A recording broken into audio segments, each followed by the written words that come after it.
सो hi everyone, मैं शिव कुमार। तो आज हम लोग जानेंगे प्रेजेंट इंडेफिनिट टेंस का अफर्मेटिव सेंटेंस, स्वीकारात्मक वाक्य। सब पहले वीडियो में हमने बता दिया था कि टेंस क्या होता है, टेंस कितने प्रकार के होते हैं। अब हम जानेंगे टेंस की शुरुआत कहाँ से होती है। तो सबसे पहले टेंस की शुरुआत प्रेजेंट इंडेफिनिट टेंस के अफर्मेटिव सेंटेंस से होती है और इसका पहचान होगा। सबसे पहले इसका पहचान हम लोग देखते हैं तो इसका पहचान होगा जिस वाक्य के अंत में ता ती ते के साथ है हूँ हो का प्रयोग हो तो उसे प्रेजेंट इंडेफिनिट टेंस कहते हैं। वर्तमान अनिश्चय वाचक काल कहते हैं। रूल्स। अब टेंस को बनाने के लिए कोई रूल होगा। जैसे हम कोई काम करते हैं तो उसका भी एक दायरा होता है कि यह इतने देर में ये काम कर लेना है, इस तरह करना है। तो उसके लिए उसी तरह टेंस को भी बनाने के लिए कुछ नियम कानून होते हैं जो कि हमने आप सभी के लिए ऑलरेडी ही लिख दिया है। तो इसका रूल्स फॉर ट्रांसलेशन, अनुवाद बनाने के नियम। तो सबसे पहला नियम होगा, रूल्स नंबर पहला है, अनुवाद बनाने के लिए सहायक क्रिया में यानी हेल्पिंग वर्ब जो होता है, सहायक क्रिया में हाय हो की अंग्रेजी इज एम आर का प्रयोग नहीं करते हैं या नहीं किया जाता है, बल्कि थर्ड पर्सन सिंगुलर सब्जेक्ट के साथ मेन वर्ब में यानी मुख्य क्रिया में यस, ईएस, आईएस, वीएस का प्रयोग किया जाता है। अब आप लोग सोचेंगे थर्ड पर्सन सिंगुलर क्या, तो थर्ड पर्सन सिंगुलर होगा ही see it, he see it. यदि आप लोगों को विस्तार से जानना तो आप लोग लिखकर मंगाएंगे शिव कुमार डॉट, वो दूसरा वाला ये जो होता है वो बना करके शिव लिखकर पूरे कैपिटल लेटर में 3 ऐसे जो एरो होते हैं उसको बाद लिखने के बाद कोमा लिखेंगे तो आप लोगों को सामने पूरा लिखकर आ जाएगा personal pronoun by dot Shiv Kumar के नाम से। हमारी ये एक अक्षर डिसमिस हो गया है। मैं इसे चेंज करना चाहता हूँ लेकिन नहीं चेंज हो पा रहा है।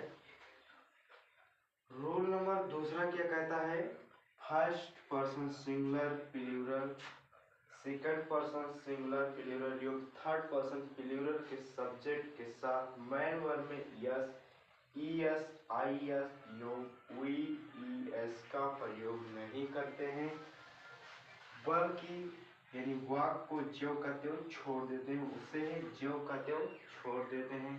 तो इसे हम सिर्फ रूल देखने से हमें नहीं समझ में आएगा कि ये कैसे होगा। तो उसके लिए हमें उदाहरण का भी जरूरत होगा। तो उदाहरण हम लोग ऊपर लिख देते हैं।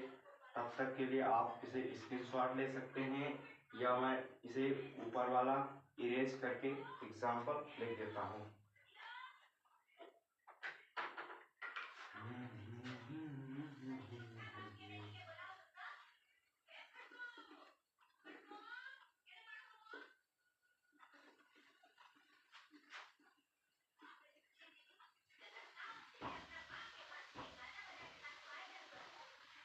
तो हम लोग इसका एग्जाम्पल देखेंगे। फॉर एग्जाम्पल होगा इसका, फॉर एग्जाम्पल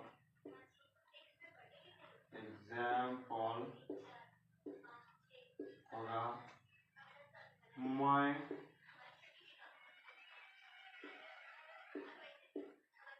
मैं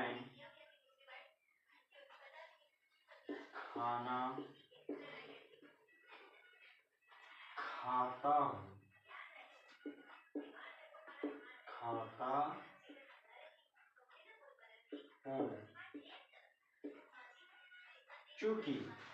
चूंकि ये फर्स्ट पर्सन सिंगुलर है तो इसके साथ हम मेन वर्ब में यस, एस, ओएस का प्रयोग नहीं करेंगे, बल्कि थर्ड पर्सन सिंगुलर सब्जेक्ट के साथ मेन वर्ब में यानी मुख्य क्रिया में ईएस, ओएस, आईएस का प्रयोग करेंगे। तो मैं की अंग्रेजी क्या होगी? आई। अब क्या करता हूँ? खाना खाता हूँ, खाना खाता हूँ। अब मैं क्या करता हूँ? खाता हूँ, काम करता हूँ, खाता हूँ, तो इसकी अंग्रेजी होगी ईट। आई ईट। अब क्या खाता हूँ? खाना खाता हूँ, तो इसकी अंग्रेजी हो जाएगी फूड। आई ईट फूड। इसकी कभी जब बच्चे नहीं जान पाते हैं तो इसका लिख देते हैं आई एम फूड, मैं खाना खाता हूँ। आई एम ईट फूड, मैं खाना खाता हूँ, तो वो अंग्रेजी गलत हो जाएगी। जैसे ऐसे लिख देते हैं I am, I am, I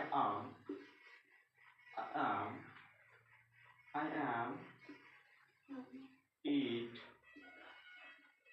food, तो ये हमारा गलत हो जाएगा, ये हमारा सही होगा, क्योंकि इसमें साफ साफ लिखा गया है कि आई हूँ हो की अंग्रेजी इज एम आर का प्रयोग नहीं करते हैं, बल्कि थर्ड पर्सन सिंगुलर सब्जेक्ट के साथ मेन वर्ब में ईएस, ईएस, आईएस, ओएस का प्रयोग किया जाता है।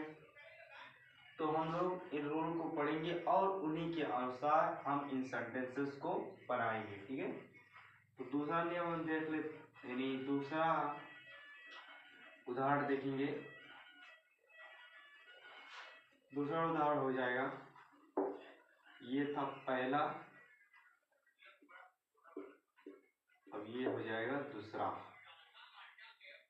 वह गाना गाता है, गाना गाता है। आप लोग देख लेंगे कि वह कौन सा सब्जेक्ट है, तो हम लोग जानेंगे सर कि यह थर्ड पर्सन सिंगुलर है, तो थर्ड पर्सन सिंगुलर है तो हम उसके मेन वर्ब के साथ मुख्य क्रिया में यानी मेन वर्ब में यानी मुख्य क्रिया में यस, ईएस या आईएस का प्रयोग करेंगे।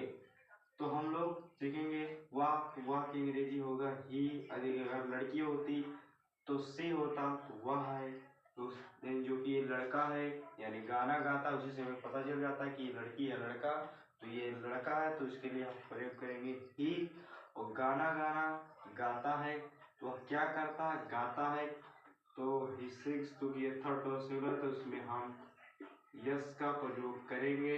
ही सिंग्स क्या गाता है? सॉन्ग, तो इसके लिए हम लिखेंगे अ सॉन्ग। वह गाना गाता है, वह गाना गाता है, वह गाना गाता है। तो आई होप आप लोग इतना समझ गए होंगे। अब नेगेटिव सेंटेंस को पढ़ने के लिए हम लेंगे अगले वीडियो में। तब तक के लिए bye bye, take care, see you next video. I hope आप लोग इतना समझ गए होंगे मेरे दोस्त, मेरे भाई, आप लोग इतना, इन्हीं दो रूल के साथ हम इन पूरे सेंटेंसेस को बना सकते हैं। आप अपने अनुसार भी बनाएंगे। ये मेरे कहने का अर्थ ये ही नहीं कि मैंने यही दो सेंटेंस बना दिए हैं तो आप इसी को सिर्फ बनाएं। आप अपने अनुसार भी बना सकते हैं। वह खाता है, वह जाता है, मैं पीता हूँ, मैं दौड़ता हूँ, मैं खेलता हूँ, मैं नहाता हूँ, मैं लिखता हूँ, मैं सोता हूँ, वह खाते हैं, वह पीते हैं, वह नहीं खाते। नहीं के लिए हम निगेटिव सेंटेंसेस का प्रयोग करेंगे। तो हम मिलते हैं अगली वीडियो में और हम लोग जानेंगे निगेटिव सेंटेंस को कैसे बनाएंगे। See you next video my dear भाई और बहन।